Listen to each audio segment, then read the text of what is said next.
Coach, it seems like that your group is kind of finding a little bit of a groove. You know, I'm sure you're a little more critical than we are, but how would you kind of assess the play of your guys through 2 games? Okay, good and bad.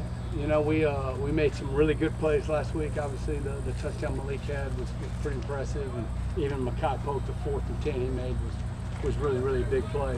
And then had some really sloppy plays that forced him run on 4th down and weren't extremely critical. So, again, making progress, getting better, got a long way to go.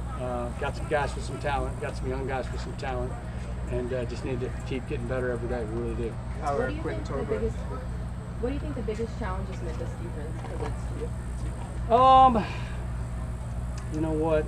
They play a lot of good zone. They cover everybody really well. But offensively, we gotta execute.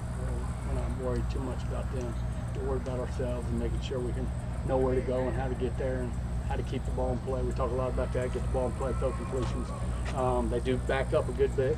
They mix it up some, but when they back up, we've got to find our holes and make sure we get in there and hit it. What have you thought of Quentin Torber and Caleb Duckin so far? Quentin Torber and Caleb Duckin. Duckin got to play a little bit last week, and he got his 1 catch nullified because somebody lined up in the wrong place, so I felt bad about that. But Duck's come along. Torber hadn't gotten a chance to do as much, but he does a lot of good things. He's a talented young man. He's just behind a couple guys now, so that kind of restricts him some. But Duckin's a guy who gets better with reps, and he played about 25 or so snaps last week, so he just needs to keep getting opportunities and see how much more he can improve.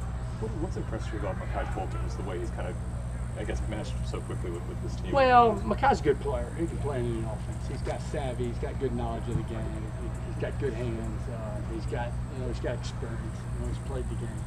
So you can't beat that. You can't replicate that in whatever you do. So he's a good player. Knows how to get open. He's tough. He's the type of guy you really like. So we're happy we got Makai here. Seems like after Malik's touchdown, everyone was pretty amped up on the sideline. I mean, just what did you see from that play that he executed well, and how important, I guess, is it to get him going? Well, I'm going to open up with Tulu's play because I thought that amped up everybody pretty quickly, without a doubt. That was probably the biggest play in the game, and we were sloppy for another quarter or so. But yeah, we got to that point, and again, on the headset, 4th and 10, and half of us wanted to go for it, and half of us wanted to punt.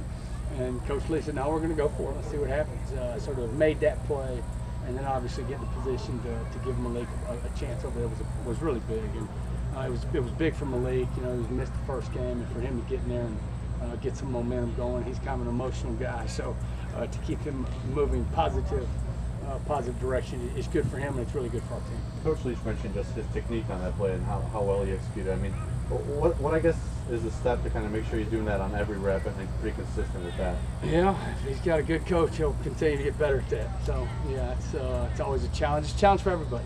But yeah, you got to learn how to play hard and play fast. You've got to expect the ball every time, and that's what gets tricky. You know, there's some plays that you don't think it's coming, and it does, and you're in trouble. And great players, they expect it all the time. So obviously, he and everyone else, we're constantly working on that. We've got to expect the ball, and we've always got to run the route as well as we can run it. You mentioned that 4th down conversion of that back shoulder to Makai. Just what did that kind of show you, just the connection that Will has with kind of the receiver? Well, we've worked on that, and again, both of them are capable of making that play. But obviously on 4th and 10, that's a critical play. It's a critical play in the game, 73. And we missed that, and they get the ball right there on about the 35 or wherever it was. That's a big play in the game. So yeah, it meant a lot to be able to execute that, and both those guys can do it, and it was good to see that happen. How do things change maybe for these newcomers with a first road game? How do you kind of change the lock in there a little bit? You try to just stay consistent as you can in everything we do. You know, everything we do, and it'll be a little different getting on a bus and going, but all our meetings and all our times and how we get to the movie, and we'll try to make sure we replicate the exact same scenario from here to there. Being in a different ballpark, we don't talk a lot about it. Let's go play. Let's go play. It's a 100-yard field, and hashes and numbers are all the same. So we don't talk a lot about it. Just it's a road game. Let's get ready to go play. I think it was Makai that took a big hit in the end zone toward the end of the game. How's he doing? Just a little sore, I guess, after that? Very tough kid. I know you guys don't talk about it much, but I don't think Memphis has had any cowbells. They're not a lot of cowbells in that game. Is that maybe a little weird? Well, I wasn't going to bring one anyway, so yeah, I don't. I'm curious. I've read all the little comments going back and forth, but I remember playing in the stadium and always wondering. Now wait a minute, no, they're allowed to ring them, but when we snap the ball, they can't ring them. I always thought that was kind of different. But yeah, no, we have not talked a lot about that one way or the other. I know you've got a lot of guys in the rotation, but how close is Rupert Harvey? That's a Coach Nickel question. Okay. Yeah, that's a Coach Nickel question.